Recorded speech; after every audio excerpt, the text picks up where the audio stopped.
किस प्रकार के कॉन्ट्रैक्ट आपने साइन किया है उसकी जवाब दीजिए। आपने देश की इंटीग्रिटी को और सेना के मनोबल को गिरवी रखकर क्या आप परिवार के और आपके फाउंडेशंस के क्या उनके कारोबार चलाना चाहते हैं? आपने देश के हितों को अनदेखा करके, देश की हितों को गिरवी रखकर आपने चीन सरकार से और चीन दूतावास से पैसा लेकर के उनके साथ छुप छुप मीटिंग करके सवाल पूछने पर आप देश से भाग रहे हैं। ये देश की जनता के सामने कांग्रेस पार्टी पूरी तरह एक्सपोज हो चुकी है। गांधी परिवार ने अपने ईमान को, अपनी इंटेग्रिटी को और देश के स्वाभिमान को गिरवी रखने का काम किया है। ये आप पर बहुत गंभीर आरोप हैं। आप चुप चुप के रोज वही झूठे सवाल करके भारत की जमीन की आक्रमण होने की दावा करके आप चाइना के प्रोपेगेंडा आर्म के तरह काम कर रहे हैं। एक एक इंच की भारत की भूमि सुरक्षित है, किसी दूसरे देश की उस पर कब्जा नहीं है और मोदी जी की सरकार होते हुए ऐसा संभव भी नहीं है।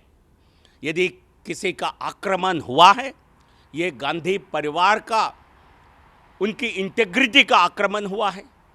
कांग्रेस परिवार के, गांधी परिवार के बुद्धि पर आक्रमण हुआ है। कांग्रेस परिवार के नेता अधीर रंजन चौधरी समेत राहुल गांधी, सोनिया गांधी, प्रियंका वाड्रा, आप सबका बुद्धि पर आक्रमण हुआ है और यह कुछ मोटिव के कारण हुआ है, कुछ लेन देन के कारण हुआ है। इसका जवाब देश की जनता चाहती है।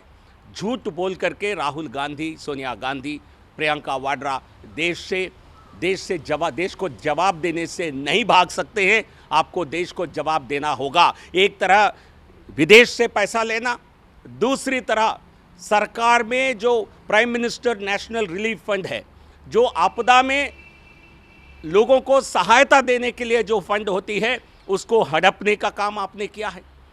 आप केंद्र सरकार के अलग अलग मंत्रालयों से, prime minister national relief fund से आपने अपने फाउंडेशंस में पैसा लेकर के देश के साथ धोखा दिया है, बड़ा भ्रष्टाचार किया है। और ऐसे गंभीर आरोपों में आने के बावजूद जो बड़े मासूम बनने की जो सोनिया गांधी और राहुल गांधी की जो कोशिश है, ये बिल्कुल काम नहीं आने वाली है। देश की जनता समझ चुकी है, परिवार बिक चुकी है।